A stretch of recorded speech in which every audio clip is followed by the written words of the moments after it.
अमृतपुर से भाजपा विधायक सुशील शाक्य ने राहुल गांधी पर बड़ा हमला बोला। ट्रेन पलटाए जाने की हो रही घटनाओं को बताया कि बहुत ही बड़ी राजनीतिक साजिश है। राहुल गांधी विदेश में जाकर प्रसारित कर रहे हैं कि सिखों को उनकी मान्यताओं के अनुसार भारत में रहने का अधिकार नहीं है। राहुल गांधी विदेश में जाकर कहते हैं कि भारत में मुसलमान सुरक्षित नहीं है।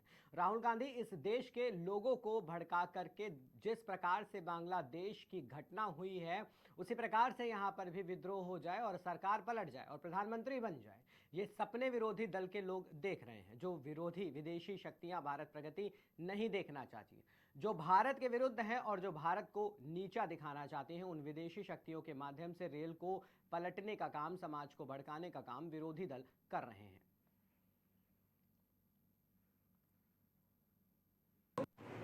वो विदेश में जाके कहेंगे कि भारत में मुसलमान सुरक्षित नहीं है। क्या संदेश आता है? इस देश को लोगों को भड़का के और जिस प्रकार की घटना बांग्लादेश में हुई है, यहां पर भी विद्रोह हो जाए और ये सरकार पलट जाए, ये सपने विरोधी दल के लोग देखते हैं। और विरोधी शक्तियां जो भारत को प्रगति नहीं देखना चाहती, जो भारत के विरुद्ध है, भारत को नीचा दिखाना चाहती है, उन विदेशी शक्तियों के माध्यम से रेल को पलटने का काम, समाज को भड़काने का काम ये विरोधी दल कर रहे हैं। क्योंकि लोकतांत्रिक तरीके से वो भाजपा को नहीं हरा पा रहे, वैचारिक आधार पर वो भाजपा को नहीं परास्त कर पा रहे, इसलिए वो चाहते हैं कि इस प्रदेश में संघर्ष हो जाए, भले भारत बढ़ जाए, लेकिन हम प्रधानमंत्री ये दूषित मानसिकता से विरोधी दल काम कर रहा है। वो विदेश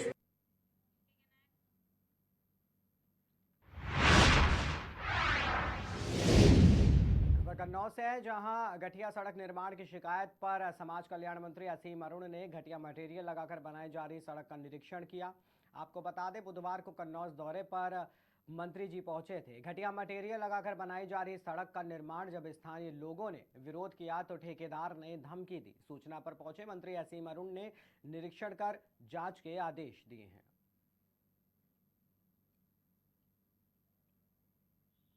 मुख्यमंत्री जी आज किस तरह का निरीक्षण किया है और क्या पाया गया है? घटिया निर्माण की सूचना मिली थी। मुझे शिकायत मिली थी कन्नौज में एक सड़क और नाली का निर्माण कार्य हो रहा है, जो कि शेखपुरा से महापुरमती मंदिर तक की सड़क है। इसको आकर के मैंने देखा तो जो ईंटें हैं उनकी गुणवत्ता ठीक नहीं दिखी, जो बालू इस्तेमाल की गई वो भी सही नहीं दिख रही है। इसके लिए एक जाँच का आदेश मैं तुरंत कर रहा हूँ।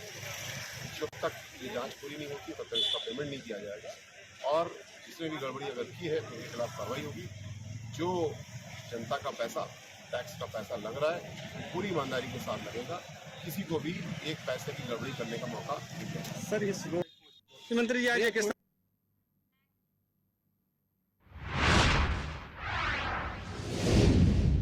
रानीपुर के गांव सरवा का एक युवक घूमने के लिए निकला था, परंतु घूमते समय किसी तेज रफ्तार अज्ञात वाहन ने ठोकर मार दी, जिससे युवक की मौके पर ही मौत हो गई, जिसकी सूचना स्थानीय रानीपुर पुलिस को दी गई। सूचना मिलते ही थाना अध्यक्ष हमरा घटनास्थल पर पहुंचकर परिजनों को ढांढस बताते हुए नजर आ रहे हैं। वहीं कुछ संभ्रांत व्यक्तियों की मौजूदगी में शव का पंचनामा कराकर शव को अंत परीक्षण के लिए भेज दिया गया। वे अज्ञात वाहन के खिलाफ अभियोग पंजीकृत करके अग्रिम विधिक कार्रवाई के लिए जुट गए हैं।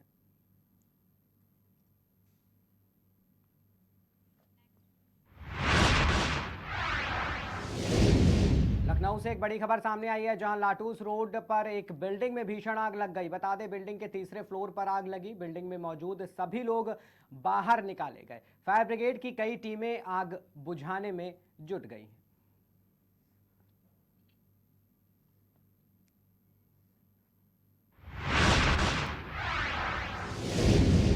नौगढ़ से खबर सामने आई है, जहां सड़क किनारे खड़ी ट्रक में संदिग्ध परिस्थितियों में आग लग गई। देखते ही देखते आग ने विकराल रूप ले लिया। ट्रक में आग लगी मौके पर देख अफरा तफरी मच गई। ट्रक मालिक की सूचना पर चकिया से फायर ब्रिगेड की एक गाड़ी पहुंची। कड़ी मशक्कत के बाद फायर ब्रिगेड ने आग पर काबू पाया। घटनास्थल पर पहुंची पुलिस मामले की जांच में जुट गई है। नौगढ़ थाना क्षेत्र के विशेषरपुर गांव की बीती रात की यह घटना है। क्या बताएं? दिनेश पाल, विशेषरपुर, थाना नवगढ़, जनपद चंदौली। क्या है पूरा मामला? का मामला का है, हमको 11:07 तो सूचना मिली, तो हम घर से आए, देखे तो गाड़ी चल रही थी। आपको किसी पे शक है? नहीं, किसी पे शक नहीं, किसको इस तरह का। प्रशासनिक कोई कार्रवाई? तो फायर ब्रिगेड वाले आए थे, 112 नंबर सूचना दिए, वो लोग आए थे, तो अपना लिख पढ़ कर जो प्रक्रिया उनकी की। थाने पे कोई प्रार्थना पत्र?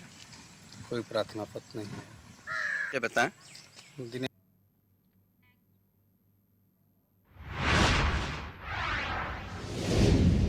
बस्ती जिले के मुंडेरवा थाना अंतर्गत अहरौली गांव में कुछ असामाजिक तत्वों द्वारा संविधान निर्माता डॉक्टर भीमराव अंबेडकर की मूर्ति से छेड़छाड़ करने का मामला सामने आया है। अहरौली गांव में डॉक्टर भीमराव अंबेडकर पार्क में अज्ञात बदमाशों ने देर रात बाबा साहब की मूर्ति के दाहिने हाथ को क्षतिग्रस्त कर दिया। इस घटना के बाद दलित समाज में आक्रोश देखने को मिल रहा है। वहीं मुंडेरवा थाना अध्यक्ष द्वारिका प्रसाद चौधरी मौके पर पहुंचकर मामले को शांत कराए हैं और साथ ही साथ थाना अध्यक्ष ने बताया है कि शीघ्र ही अपराधियों को पकड़ा जाएगा।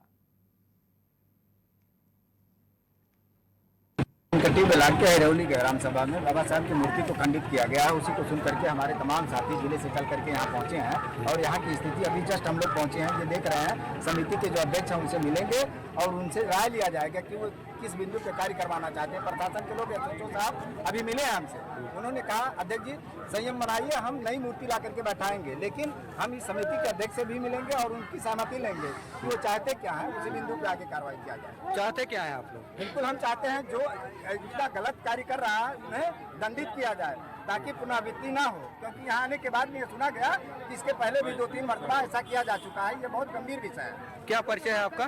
मेरा नाम नासिर अली खान है, जिला अध्यक्ष भीम आर्मी आजाद समाज पार्टी बस्ती से। कटी ब्लॉक के अहरौली गया।